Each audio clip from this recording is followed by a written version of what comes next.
Tantor Audio, a division of Recorded Books, presents Baseball Spy by Scott Reister, narrated by A.W. Miller. Chapter 1. Where was she?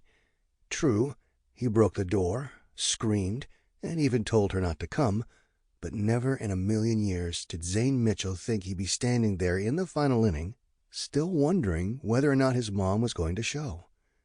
This summer she had pledged to stop traveling so much, be more present, and come to every one of his games. It's a promise Zane needed, and one his mom, Mallory Claiborne, had kept. Until today. The crack of the bat brought him back. It was an easy fly, a can of corn, as his dad used to say. Zane drifted to his left and was about to tell off Teddy Remke, the Renegades' right fielder. But Teddy was running in hard. "I got," Teddy started to say. Zane backed off. Teddy froze. Thunk. The ball came down like a giant raindrop getting sucked in by the moist grass. Zane pounced on it and rifled the ball to his cutoff man, but the runner from third was already crossing home for the Aces to tie the game. Zane saw the horror in his fellow outfielder's face as he felt everyone staring in their direction. "What was that?" Dorian Delaney shouted from the pitcher's mound. He threw his hands up to drive the point home. Dorian had been acting like that all game, which only made Zane feel better about his decision. He could at least help Teddy save face. "My bad," Zane called back. He tapped his hand to his chest, taking ownership of Teddy's costly mistake. Dorian shook his head with disgust and spun back to the mound. Coach Rudy stepped out of the dugout and whistled. "Hey, we're still in this thing. Let's just get out of this inning." Zane looked back at the shiny, half-filled aluminum bleachers, disappointment slowly turning into anger. She decided to stay home, just to prove a point. The fact she would act like that really hurt. At this rate, he wouldn't even mind that embarrassing, "Let's go, Zane-Elaine" chant. The way things had been going, he would have welcomed it. Being the new guy would have been easier for Zane if he had been playing even half as well as he had last summer. There would have been instant respect. But to these kids, Zane was just some guy that showed up in the middle of the season and didn't get hits when they needed them. Zane wanted to make friends, but 4 weeks had gone by and he stopped trying. Some of the kids were okay, but others were flat-out jerks. Zane was too nervous to start up any conversations, and Dorian and his buddies were more than happy, acting like Zane didn't exist. The only one who had it worse was Amber Hyatt. Her only fault was being a girl who wanted to play on a team of boys. Shortstop Braxton Greiner and first baseman Eric Olson copied Dorian, acting visibly annoyed any time she made a mistake. This, in turn, intimidated everybody else and caused even more tension. Now it was Zane's turn to get caught in the middle of it all. Maybe Zane could redeem himself. He got to his ready position in center. Just like Rudy preached, he was careful to keep his hands on his thighs, not on his knees. He went over the situation in his head. It was the bottom of the 7th and final inning, unless the team could get another out and force extras. He told himself, "Whatever you do, no more mistakes." His next chance came immediately. The batter put a perfect swing on the ball, smashing it deep to center. Zane's only chance was to turn and sprint straight back. As he approached the chain-link fence, he began to stumble. He looked back at the sky but couldn't locate the ball. He stuck out his lanky arm as far as he could as he fell forward, and caught it. "Yeah!" yelled Teddy. Zane heard the screams from the crowd as he stared at his glove in amazement. Teddy jogged over to congratulate Zane. "Nice!" Zane got up slowly, enjoying the moment. He held up the ball and dusted his pants. He waved back at his teammates who were still shouting things, urgently. "Throw it! Runner!" Zane looked up at the field. That was only out number 2. The inning wasn't over. The runner on second had tagged and was already rounding third, taking advantage of the few seconds gained by Zane's mental error. Zane quickly threw the ball in, but he already knew what was about to happen. All that was left to do was watch the winning run trot home. Ball game. The rest of the Aces zipped out of the dugout to celebrate. Eric threw down his glove on first base. "Are you kidding me?" Zane looked over at Teddy. I thought that was the last out. Teddy gave him a half smile, not sure what to say. Zane took a deep breath and began to slink off the field with his teammates. He went over to Dorian. Sorry, man, I thought... Dorian cut him off. Don't talk to me. Dorian, Amber said, bounding in. How many guys did you walk this time? Amber! Rudy walked up, just in time to hear Amber's comeback. What's with you? Is criticizing Dorian going to make you feel better about losing? Coach, Amber protested. No, Rudy interrupted. He turned to face the other players. You guys need to lighten up. All of you. This is Little League. It's not life or death. Zane sighed.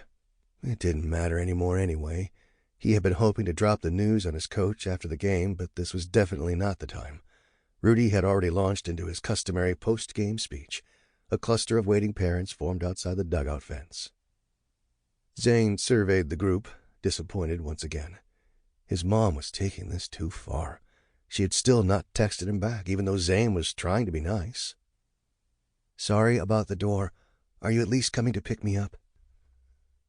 As the players started leaving, Rudy started looking at the scoreboard with his assistant coaches, Chess and Vic.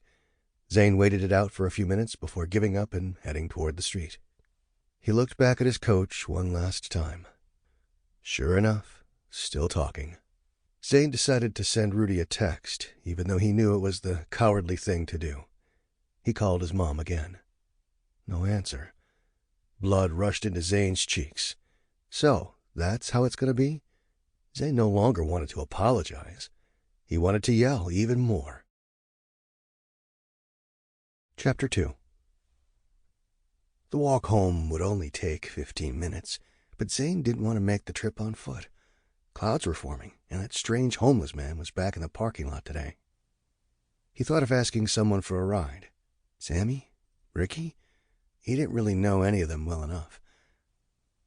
Zane's eyes darted back to his phone, convincing himself he may have missed something.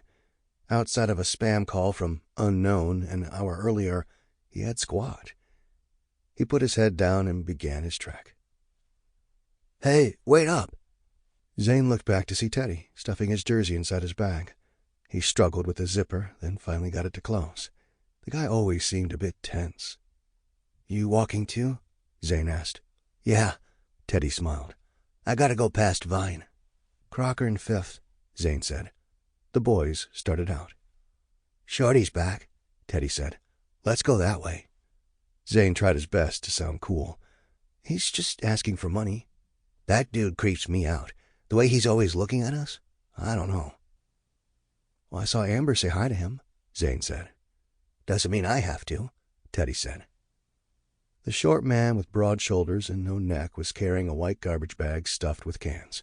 He made eye contact with the boys and smiled. Something about that smile made all the players uneasy whenever they saw him. Teddy and Zane waited to see if he was going to approach. Sure you don't want to call your parents? Zane asked. It's just my dad and me, Teddy said. He wasn't feeling up to driving today. Zane realized he had more in common with Teddy than he thought. Zane looked back. Shorty was gone. The boys resumed their walk. Zane was curious to know more about Teddy, but also didn't want to pry. You okay? Teddy asked. You mean the game? Yeah, it's fine. I'd be upset too, Teddy said. Like those idiots would have even come close to making that catch. You just forgot the situation. I know. It's whatever. But it sucks having everyone blame you. That's kind of the reason I wanted to talk with you. That dropped ball. I shouldn't have let you take the blame on that. It was my fault. I owe you one. I should have called you off, Zane said. I had it. No big deal. Well, it was to me, Teddy said. Zane just stared ahead as the two walked on for a bit. You mad at me? Teddy asked. Oh, I'm really not. It's just my... Never mind. Okay. Zane looked at Teddy and shrugged his shoulders. It's my mom. She totally ditched me today. What do you mean? We had a fight. I lost my cool, but she was still supposed to come. What about your dad? Teddy asked. Zane paused for a second. He started to answer, then stopped, not sure what to say to a kid he didn't know that well. Teddy picked up on the cue and changed the subject. "What was the fight about?" "I slammed the door," Zane said proudly. "Many times. The knob busted right out. I grabbed my stuff and ran out of there. I thought she was going to say I was grounded, but I guess she knew it was her fault. She said she would meet me at Falcon. I told her, don't bother, but I didn't mean it." "That explains the walk," Teddy said, starting to relax. "Why is it her fault?" "She cares more about her job than me," Zane said. "This was our third move in 4 years. I'm the new guy on the team every season. When I brought it up again, she told me to suck it up. After everything we had to go through, that's when I lost it." "What's her job?" Teddy asked. "That's the stupidest part.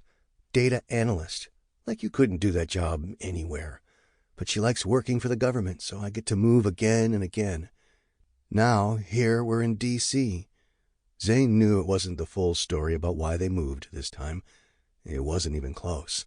But it was true about the other moves, and he didn't have the time or energy to break it all down. "Government?" Teddy asked. "Some division called the CRU. It stands for Cyber Security Reinforcement Unit. It's one of many, many departments inside the CIA complex in Langley," Zane said. "It sounds way cooler than it is." "Your mom works in Langley? For reals?" They turned the corner. "For real," Zane said, ignoring the extra S on real. "Before this, she used to work at the NSA, and we lived just north of Baltimore. Anyways, she gets the honor of being one of the 20,000 people that go to the George Bush Center for Intelligence to sit at a desk and stare at a screen all day." "Well, it sounds pretty cool to me." "You're definitely more impressed than me, but I didn't mean to unload all of that on you." "I asked," Teddy said, stopping on the sidewalk. "Anyways, this is me. See you tomorrow." "See ya." Teddy turned back. "Oh, and Zane?" "Yeah?" "If you ever want to tell me about your dad sometime, you can." "Thanks," Zane said, smiling at Teddy. Zane started to go. "Oh, and also," Teddy said. Zane turned back again. "Don't let those guys get to you. Eric and Braxton are just mad at the world that they didn't make a travel team. And Dorian, nobody knows what his problem is." Zane was about to let Teddy know that Dorian, Braxton, and Eric were the furthest thing from his mind, but he saw the concern in Teddy's eyes. "Thanks, man. I appreciate it." "Somebody needed to stand up to that Dorian guy," Teddy said. "Like Amber?" Teddy smiled. "Yeah, she's something else." Zane let out a quick laugh before stopping himself. Teddy snapped out of his daydream. I didn't mean it like that."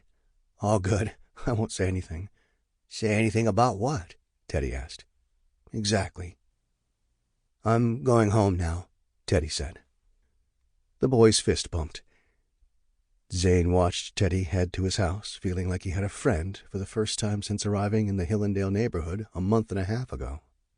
The thought quickly turned bittersweet as he realized he wasn't being totally honest with Teddy. As Zane rounded the corner to his street, he remembered how mad he was at his mom. What would he say? Should he come in mad? Apologetic? He was so lost in thought he almost walked past the huge black SUV parked in his driveway. Just as Zane arrived, a tall, older man stepped out. "Zane Claiborne?" he asked. Zane Mitchell got that mistake a lot. His parents, Ryan and Mallory Claiborne, had given Zane his grandparents' last name as a way to honor them. Most adults assumed Zane's last name was Claiborne as well. Zane sized up the stranger in his driveway and decided not to correct him. "Hi." "Preston Burnett," the man said. He wore a light gray suit, a pink bow tie, and a worried look. "From your mom's office, remember?" Zane had met a few of his mom's co-workers a month earlier, but didn't remember Preston. No harm in being polite, though. "Oh, yeah," he lied. "How's it going?" He walked past Preston and onto the front step. "I'll let my mom know you're here. She's inside." "Actually," Preston said, "she's not." Chapter 3. Alarm bells went off inside Zane's head. He cautiously turned back around to face the stranger and went over his options. Zane could try to quickly unlock the door and slip inside, but what if this guy was crazy and tried to push his way in at the exact moment Zane's back was turned? He considered running away from the house, but Preston was in between him and the street. Zane calmed his nerves and decided to play it cool, hoping this guy had a legitimate explanation. As a precaution, Zane angled his body sideways to make himself a smaller target. His dad was a dork, but a street-smart dork that had taught him well. "What do you mean?" he asked Preston. "Where is she? Is she okay?" Of course, Preston said in a soothing voice. He took a step back. "Sorry, I didn't mean to scare you like that. She had to rush to work. She sent me. We have a bit of an emergency right now." "On a Saturday?" Zane asked. "Why didn't she call me and tell me?" His mom kept weird hours, but always kept Zane in the loop. No argument was about to change that. "She did call," Preston said. "That unknown number? It was during the game." "That was the secure line," Preston said. "She doesn't have her phone. We can call her back in a minute and sort this all out." "Sort what out?" Zane asked. "Could we please go inside?" Preston asked. Zane's feet didn't move. "Sorry, I don't know you." As Zane called his mom, he noticed the leather-bound government ID dangling from a silver chain around Preston's neck. The call went straight to voicemail this time. Preston took another step back. "This is weird for me, too. I'll reach her for you from my phone, but it has to be a quick call on a secure line, and we can only call once. I need to explain a few things first, and I wanted to do that inside." "What if I say no?" "You might start to wonder when your mom is coming back." "I can live with that," Zane said. "See ya." He turned to open the door as quickly as possible. "Please, at least listen then. Our country is facing a serious threat right now." Zane was holding his keys near the lock. He turned halfway back. Preston looked around nervously to see if anyone was within earshot. His voice was quiet but firm. "There are very sensitive documents saved on encrypted servers that have suddenly come under attack. The hacker is on the ground here in D.C. If they can successfully hack in and copy these files, it puts many lives at risk." "And what does this have to do with my mom?" Getting there," Preston said as he fidgeted with his tie. "The cybersecurity reinforcement unit needs every hand on deck, so they called everybody in until this crisis is solved. She won't be leaving the building for a long time, even if she wanted to. She can't even access her phone. We're operating under extremely high security measures. I know this is a bit unusual, but that's how the CRU works. Your mom is serving our country." "It sounds like you're keeping her hostage." "Protecting the country is our chosen profession. We all want to help, regardless of any inconveniences. This is what we do. Everyone there has rooms to sleep in and everything they need. It's like a hotel. Every department within the CRU is helping with this one." "She never had to do this when she worked inside the NSA," Zane challenged. "This isn't the NSA." "How long is this all going to take?" Zane asked. "That's the million-dollar question. Sooner the better, but I'd be lying if I said I knew." "Days?" "Hopefully," Preston said. "Week at most." "What about me?" "I better let her tell you the plan. This is a unique situation. So, if it's all right with you, I'd like to get your mom on the phone, and we can all talk it through." Zane looked through his front window into the living room. His mom had hung up the big framed wedding photo that had moved with them from city to city. It brought them comfort to have Ryan's presence in their home. Their hair was ridiculous, but those were two of the biggest smiles Zane had ever seen on a pair of human beings. "You really need her to help save the country?" "There's just one person we need more, actually," Preston said. "Who's that?" "You." Chapter 4. "What are you talking about?" Zane asked. Preston motioned to the door. "I have to talk to her first," Zane said. A car drove down their street, and Preston eyed it carefully. After it turned, Preston dialed a number and hit speaker. "We can only talk once, and her voice will be warped," Preston said. "It might drop out some. Security filters. Can't take any chances." When the call picked up, Preston spoke first. "Mallory, I have Zane on the phone. You're on speaker. We're on your front step. Can you tell him it's okay to let me in?" "Hi, Zane," Mallory's deep, computer-altered voice said. "Are you beep, beep?" A distracting tone covered up the rest. "Mom? Is that you?" "Yes, sorry about scaring you like this. I tried to call. I gave Preston my keys since he'll be beep. He's okay to let in." Zane looked at Preston, who held up the keys. Zane saw his mom's shiny cat keychain reflect a glint of sunlight. "You mean you could have come in already?" Zane asked Preston. "That would have really freaked you out," Preston said. "Zane, it's all right," Mallory said. "Beep, beep to talk." "Fine," Zane said. He turned and unlocked the door.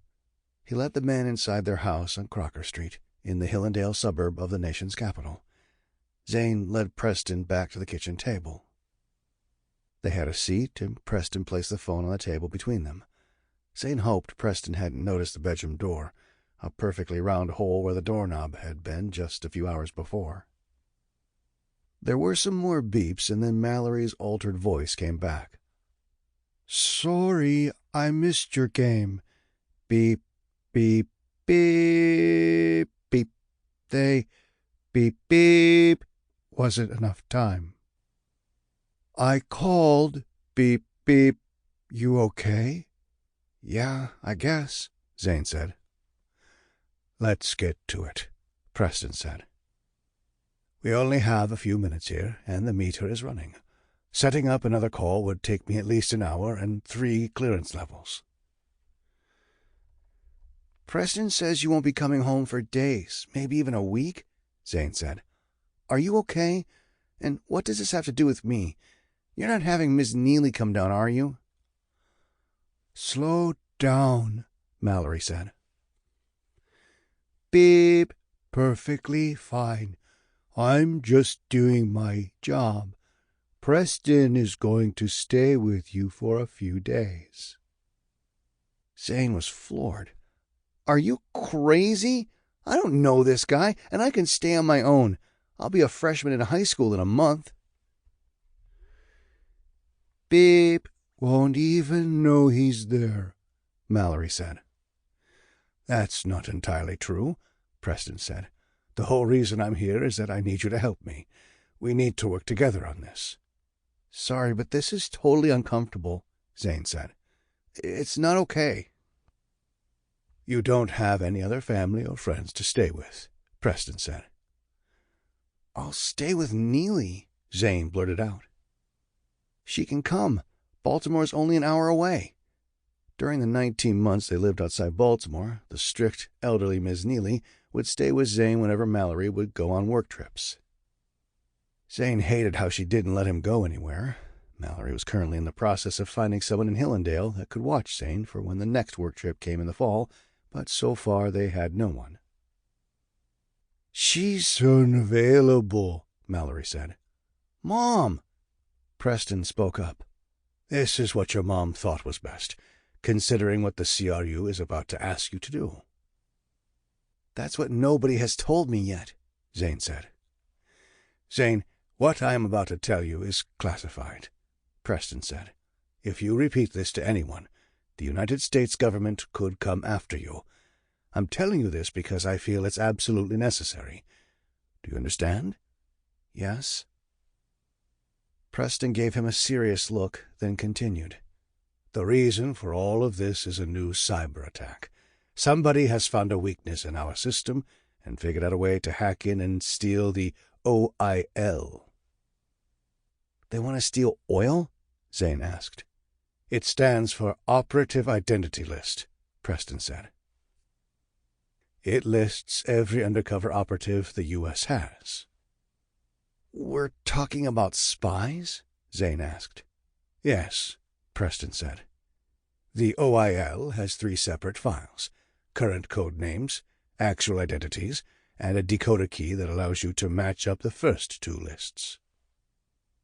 Losing the 3 OIL files would endanger the lives of hundreds and hundreds of operatives, and these operatives are all directly responsible for stopping terrorist attacks.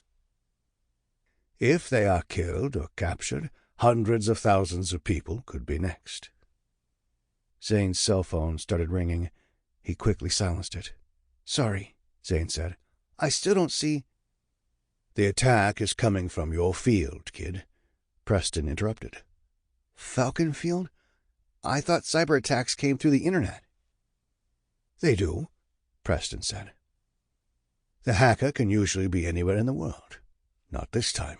Preston took out a sleek black iPad and powered it on. He tapped a few times and showed Zane a map of Washington, D.C. He tapped on a paint tool, then used his finger to draw a circle around 2 buildings. "These are the 2 most important buildings we have in the intelligence community, here in Langley and 30 miles northeast at the National Security Agency in Fort Meade." He drew a line between the 2 circles and continued. "There is a wireless information link that runs between those 2 buildings. We call it the link. It is completely secure to hackers from all over the world. But somebody figured out that if you set up your equipment in an exact magic spot halfway between the 2 buildings, there is a way to trick the defense system. You couldn't do it from anywhere else but this exact spot, give or take 100 feet. Preston put his finger back on the screen. He made another circle in the Hillendale suburb, right around Falcon Field. "There." "Falcon Field is the magic spot?" Zane asked. "The weak spot. The hacker is setting up there, tricking the system into thinking this is the end of the information link." He tapped his finger on the new circle. "The CRU needs to investigate."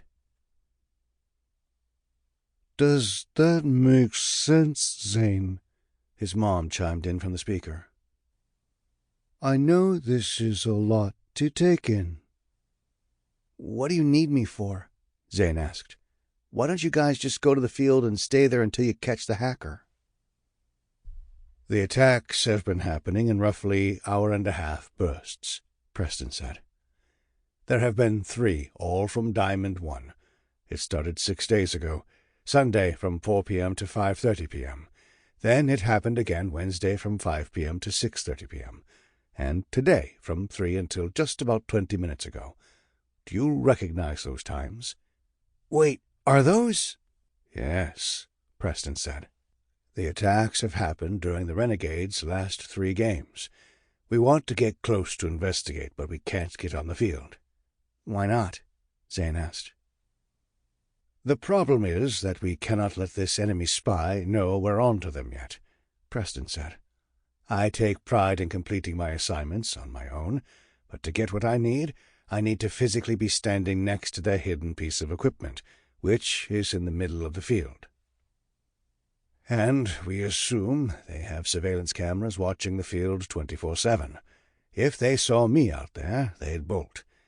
We really have to know who's doing this and why. It will take them a while to steal the codename file and the identity file, and they also need the decoder key.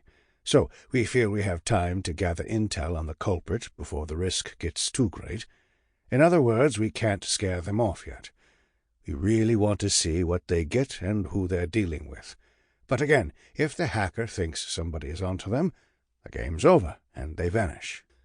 "Is that why you don't just bulldoze the whole field?" Zane asked.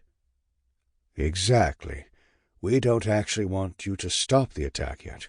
At this point, we just want you to find this device and get information." "And why is it happening only during my games?" Zane asked. "Some spy is coming to Falcon Field during my games and doing his thing while we play?" "No," Preston said. "The attacks are coming from somewhere between the baselines. We've pinpointed the location down to a very small radius. The spy has to be—" "Who?" Zane demanded. "One of your teammates. We just don't know which one yet."